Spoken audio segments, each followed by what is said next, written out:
muitas pessoas que são familiares com o caso, mas algumas talvez não.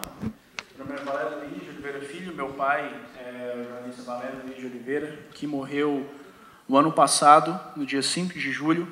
Ele estava saindo da rádio em que ele trabalhava, tinha um programa de rádio de meio-dia às 2 da tarde. Na saída dessa rádio, ele entrou no seu veículo, foi abordado, então, por um motociclista que o executou com 6 tiros a queima-roupa. A polícia, ao contrário do que aconteceram com muitos casos aqui em Goiás, o caso do meu pai foi investigado durante vários meses e chegou-se à conclusão de que o mandante do crime era um ex-vice-presidente do Atlético Clube Goianiense, era um dirigente de futebol, que o teria ordenado assassinato pelas críticas que o Valério fazia à sua gerência nesse time de futebol. Pelo que me consta, é o primeiro caso no mundo de assassinato de jornalista dentro da crônica esportiva, que não seja por denúncia política ou por denúncia de grupos criminosos. Então, o processo penal iniciou-se em fevereiro, mas a gente sabe que o incidente de deslocamento de competência, ele tem vez em qualquer parte da investigação ou do processo penal. E o meu objetivo aqui é mostrar que, muitas vezes, algumas providências são tomadas, mas não exatamente para chegar ao fim que elas pretendem. Eu cheguei a ler as informações que o Procurador-Geral de Justiça, Lauro Machado, enviou para o ministro Jorge Mussi. Nessas informações, a gente percebe um padrão. Qual que é o padrão de impunidade aqui em Goiás? São dois lados. Tem os crimes que não são sequer investigados, então, um lado da impunidade vem aí pela inoperância da polícia em alguns casos. Não foi o caso do meu pai, a polícia realmente apurou, mas existe um outro lado que a justiça goiana tem um padrão de comportamento que favorece a impunidade, principalmente em crimes cometidos por policiais militares. Nas informações que o Procurador-Geral de Justiça mandou, você analisa, ele narra as providências do Ministério Público Estadual, dizendo que o Ministério Público tomou todas as medidas que deveriam ser tomadas, mas em nenhum daqueles casos os policiais foram pronunciados, em nenhum daqueles casos os policiais foram para a júri. Sempre pararam na fase de pronúncia. Aí eu percebi o que acontece. O que acontece? Os juízes dos casos ou não pronunciam os policiais, não mandam para a júri, e se pronuncia, o tribunal despronuncia. E através de uma artimanha jurídica. A gente sabe que na fase de mandar para o júri, nós temos que não utilizar não o princípio do indúbio pro réu, é um princípio do indúbio pro societas, que significa que, na dúvida, se você não sabe se foi ou se não foi, deve submeter a julgamento. E lá no julgamento, se persistir a dúvida, aí você absolve.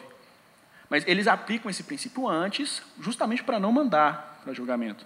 E quando o Ministério Público recorre para o Superior Tribunal de Justiça, o Superior Tribunal de Justiça fica de mãos atadas, porque não existe uma súmula que o proíbe de averiguar as provas dos autos e tudo. Então, a gente vê casos e casos e casos de violência policial que param no Tribunal de Justiça do Estado de Goiás e ficam para sempre sem solução. E esse é o medo que a gente tem, sim, no caso do meu pai, porque está se aproximando agora o momento de se pronunciar os réus, e se por algum acaso o juiz não pronunciar algum daqueles, não pronunciar o mandante, por exemplo, quem vai avaliar o recurso é esse Tribunal de Justiça que tem esse padrão de comportamento. E nós temos razões específicas para desconfiar da influência do Maurício Sampaio no Tribunal de Justiça e de influenciar, sim, no caso do meu pai, porque o juiz da instrução do processo, o doutor Antônio Fernandes de Oliveira, tem representações contra si na Corregedoria e no CNJ por episódios de parcialidade. A Corregedoria do Tribunal de Justiça de Goiás é inoperante. E na primeira Câmara Criminal, que é a Câmara que vai julgar os recursos do caso do meu pai, eles concederam um habeas corpus para o Maurício Sampaio dentro de um contexto inadmissível. Maurício estava preso preventivamente quando a denúncia foi recebida, e qual foi a artimanha armada? Pegaram uma notícia de jornal em que um membro da minha família teria dito que eles poderiam oferecer dinheiro para as testemunhas para elas mudarem as suas declarações. Com base nesse recorte de jornal, foram numa delegacia e deram queixa para que se apurasse essa possível coação de testemunhas, né? Esse delegado se aproveitou dessa oportunidade e foi até a delegacia de homicídios, nas férias do titular da delegacia de homicídios, pegou um novo depoimento de um dos principais réus do caso, adulterou o documento, e esse documento foi usado para que o Maurício Sampaio conseguisse um novo habeas corpus. Isso foi descoberto, a Polícia Civil abriu um inquérito contra esse delegado, ele está sendo indiciado, o inquérito foi relatado ontem, o relatório final, vai ser processado por falsidade ideológica e pela conduta passiva de tráfico de influência. Isso foi informado para o Tribunal de Justiça e eles não reformaram a decisão. O julgamento foi uma coisa ridícula. Eu fui obrigado a ver, por exemplo, quando a gente faz essas pressões, eu fui obrigado a ver um desembargador dizer que porque isso aqui o pessoal fica fazendo muito estradalhaço, tudo, mas é só mais um caso que abarrotam aí o judiciário. São um dos argumentos mais perversos que eu já vi na minha vida. É usar a impunidade para justificar a própria impunidade.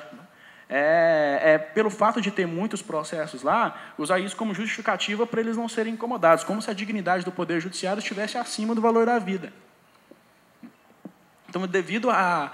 E, além de toda essa conjuntura que eu tracei, a influência do principal réu do assassinato do meu pai é histórica no Tribunal de Justiça do Estado de Goiás. Ele ocupou um cartório aqui na capital por mais de 20 anos, interinamente, foi afastado pelo CNJ 3 vezes, e nas 3 vezes o tribunal retornou ele, passando por cima da competência do Supremo Tribunal Federal, porque a gente sabe que o ato do CNJ só pode ser cassado pelo Supremo, o tribunal não se preocupou com isso e voltou ele em 3 oportunidades. Então, a influência do Maurício no Tribunal de Justiça é grande, é muito grande, e já foi demonstrado em várias oportunidades. Nós estamos enfrentando problemas na primeira e na segunda instância no Tribunal de Justiça nesse processo, e por isso a minha preocupação com o destino do caso, porque o caso foi sim apurado, né, foi investigado, eles foram denunciados, mas não significa que eles serão submetidos a julgamento. Essa é a raiz da minha preocupação. A reunião do CDDPH, que ocorreu aqui em Goiânia no ano passado, eu estava presente, me reuni uma segunda vez com a ministra Maria do Rosário em Brasília, através da deputada Marina Santana, e essa foi a razão pelo qual o caso do meu pai foi incluído no IDC-3, e por ocasião do julgamento do ministro Jorge Mussi, se ele tiver a oportunidade de se manifestar sobre o IDC antes do julgamento do caso do meu pai, eu considero que seria fundamental, sim, que ele fosse incluído no pedido, na federalização dos casos, para que o julgamento se desse num lugar, num âmbito afastado, um pouco mais afastado das conjunturas de poder aqui do Estado de Goiás.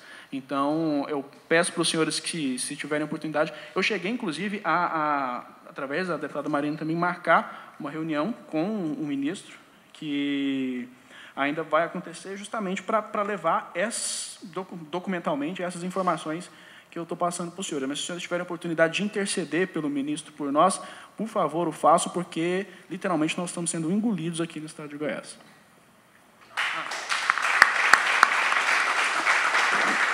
Uma última manifestação, inclusive, Maurício é dono de um dos principais veículos de comunicação aqui do Estado, que é a Rádio 730, o Portal 730 e o Jornal A Rede.